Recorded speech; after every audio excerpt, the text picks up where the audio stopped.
Hey guys, welcome to the fourth game between Strelok. Starting the upper left-hand corner, well, 12 o'clock position is blue Terran. 2 o'clock position, we have Morrow, his teammate, as the red Zerg. This is on Scrap Station, which is exactly the map that Strelok probably didn't want to go to, considering he's been handled fairly proficiently by Morrow the past 2 matches. Won the first one with some early pressure, but I don't know how he's going to get out of this. Really, I think this is a difficult map for Terran because you have a wide ramp, first of all. Second of all, when you're taking expansions, you have to expand away from your main. Mutalisks are brutally strong on this map. And on top of that, let's say you do want to go for some sort of, like Strelok saying, it's a 2-player map. So he's like, you want to bet on eBay? So he's basically threatening that he's going to go place an eBay in that natural expansion of Morrow's. But additionally, early scouting for the Zerg opponent, and on top of that, as long as they keep overlords near these destructible rocks, it's very difficult for Terran to cheese. So you really can't catch your opponent off guard.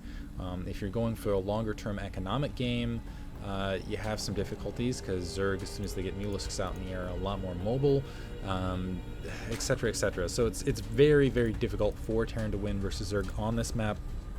Strelok is going to have to pull out something really interesting. And it looks like he's actually attempting a front door seal here. Going barracks first and actually tacking on gas alongside, just in a normal build thus far. But yeah, he's going to have to do something special to win. Looks like no engineering bay this time. Natural expansion taken by Morrow.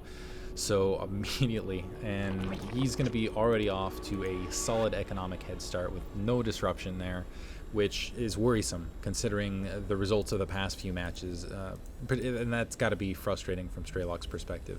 So interestingly enough, building an additional SCV rather than upgrading the command center. Oh, never mind, you didn't have that barracks finished, which is why. So getting the barracks finished, orbital command center on the way, SCV scout heading forward. So going to see that fast expansion, which is exactly what he didn't want to see, although I'm sure he was assuming it.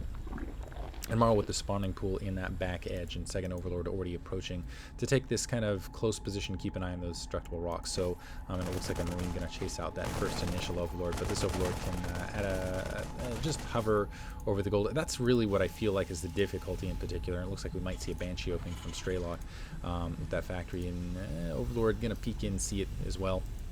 But there's just so much air. You can look at all this air surface around almost every expansion, all over the place. So it's very easy for Zerg to get overlords in position and to just do a lot of scouting. Morrow backing off that overlord. Looks like drones already being transferred to the natural expansion. I assume just a couple Zerglings are going to be produced. Actually, it looks like cheating on Zerglings for Morrow. I assume we're going to see some, actually not even bothering to hide this, actually getting a Roach Warren up, is showing it straight to Strelok, maybe even playing a little bit cocky here. Zerglings now being produced to follow this up, as well as some queens. So you got a queen, got a whistle out of there for some reason. A queen, I haven't had that happen in this cast.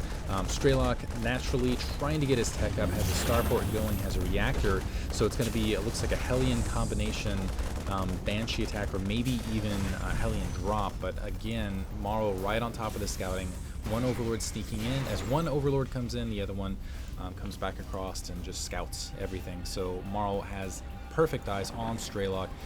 Roach Warren has been planted, so Morrow should be able to produce a significant amount of roaches. Already has 3 moving out in the field. A couple Hellions starting to press forward for Strelok, so that'll at least force the roaches from going in for a full attack. They'll have to sit back and deal with the Hellions, but that's not too big a situation. That's pretty easy to cope with for Morrow. Roaches do fairly well, particularly on creep, which it looks like there's a fairly solid creep spread against Hellions, and the Hellions actually already having to back off. Because look at that, really dominant front door. Queens, couple roaches already, and again, continuous scouting information. Strelok, I don't know what he can do to follow this up. And actually switching over to Viking. Kind of a creative adjustment here, so going to take it directly to the air now that Morrow has decided to stick to the ground. And he's actually, I love this maneuver because he's going to be able to pick off a couple of overlords, so ignore my whining. A tech lab being tacked on as well, in a factory, so one base play and a barracks to follow. So I like I love the Vikings in particular to go and clear out some overlords, because Morrow does not have a lot of anti-air at this stage. He actually delayed that layer a bit because of the roach den, and on top of that, he's going to clear a lot of Morrow's scouting while slowing his economy down, because you can see he's already in the red, and he's probably going to lose that overlord there, definitely losing this overlord in the front field. so getting a little bit greedy in his scouting perhaps. So this is kind of an interesting answer from Strelok, and this actually might be enough to keep him in position. So once again, continuing to rain down destruction, more Vikings pouring out, just catching him off guard and attacking on. He's going to follow this up what looks like a marine attack, a supply cap for just a second there, it looked like, getting stim pack as well, so he's got some sort of timing to follow this up, and actually dropping the Vikings on the low ground. Actually now lifting them back up, but it looked like for a second he was going to rush into that expansion and do some damage. Keep in mind he does have these 2 Hellions to provide some support as well, and now I really feel like the answer is more queens. More queens. Hydralisk Den is popped up, so that'll provide some additional defense, but still 5 Vikings running in, going to continue to tear these overlords apart, and just trying to kite, not able to get that additional overlord, but Morrow has been in the red for most of the past 2 minutes now. Still isn't able to produce Hydralisks, but looks like he's going to get Groove Spines upgrading. And this almost reminds me of this is almost like Corsair play in Brood War 1. And you have another reactor on that factory, so more Hellions to come. Some repair action going on with those SCVs, and it looks like Strelok, realizing it's kind of a desperate situation and desperate times, desperate measures, going with a Viking medevac drop attack, getting ahead of myself here, with more units to come. So very interesting play. This is definitely all in-ish. He's dedicating a lot of resources to this attack, and let's see if he's just going to have enough to overpower Morrow, because that's what he's going to need. And dropping the Vikings down, that's going to provide a hefty base to provide some defense. And so the Roach is going to come up, and this is the question: does Morrow have enough? He's got to pull those Roaches he had on the front line back, but losing some troops. There's a lot of Roaches there, some Hydralisks to back things up. More Vikings landing, and this is basically it. If this attack is repelled, Strelok's in a ton of trouble. If Morrow manages to hold on, he's going to be able to just float those expansions, but it looks like he's retreating, wants to gather up some more of his troops, and I have to say, I think Strelok might have done it, continuing to press forward, taking out a lot of these drones, pressing forward with more Vikings. He's got, I assume, more units to come at this, and loading up and pulling back, but after doing significant damage to Morrow's economy. Let's see if he's got some more to throw out at this, but I have to say that was a moderate to middling success. He still has to go out and get something accomplished, shifting off, getting some more Marines perhaps produced on the front, and waiting for. He does have the stim pack upgrade. Combat shield is going to be somewhat delayed. More medevacs to pour towards that front door, but that's a lot of Hydralisks. I think Morrow might be in a safe game. I think he might more or less have taken it here at this stage. The Hellions finding an opportunity to sneak in. Nice play by Strelok. Just diving in with the Hellions. He's going to be able to slow down Morrow's economy once again, precisely what he needs to do, giving the Hydralisks something to think about, doing a pretty nice job of damage there. 30 Harvesters now for Morrow, and really keeping him busy. Unfortunately, Strelok is still in more or less all-out onslaught mode, and he's going to have to do it with all-out onslaught, because I don't think... well, I guess he could go take that island expansion at this stage, seeing a complete lack of air dedication on Morrow's part. And let's see if he does just drop off an SCV alongside. Loading up the medevacs here in the meantime. He does have stim pack this time. Finally, another Overseer moving out to give some eyes for Morrow, but he's not going to see these... oh wow, the 3 dropships coming. He might be able to pick off that Roach Warren. That would be huge. A lot of Marauders, a lot of Marines with stim, and this is going to be really close. This army composition is just about even. Hydralisk pushing in, drones coming off the line. Here we go again. More Roaches kind of trying to push up another drop full of medevacs, but I still think Morrow is going to be able to repel this attack with the troops he's got on the ground, but it's looking fairly close. Just a couple Roaches, a couple Hydralisks now backing off, and it looks like Strelok does have the attack in front ground, working on that spawning pool, wants to make sure Zerglings can't join in this attack. More Hydralisks spawning to press up against this attack force, but Strelok should have more troops to come and fill this up. Lost 1 medevac, backed off, but did get the spawning pool critically before speed upgrade for the Zerglings was able to complete. And it looks, so he got something out of it. I think Roach Warren might have been a little bit of a better purchase, and not a lot of Hydralisks left.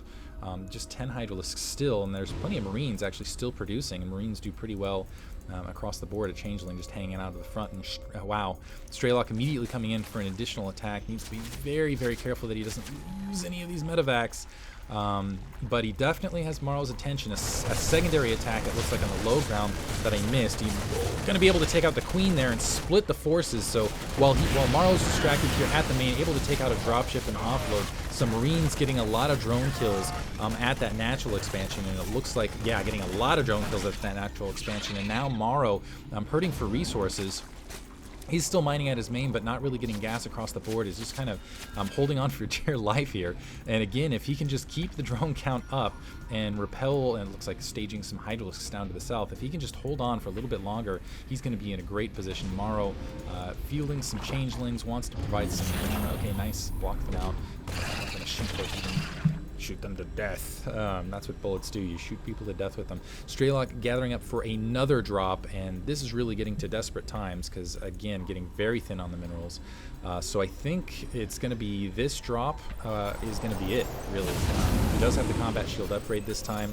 He's way behind on harvesters, though. He needs to stop Morrow's economy. More than that, he needs a killing blow with this because he's not really in it. Well, it looks like he's going to try to take an expansion, but I don't know that he'd really be able to hold it back unless he was doing really critical damage.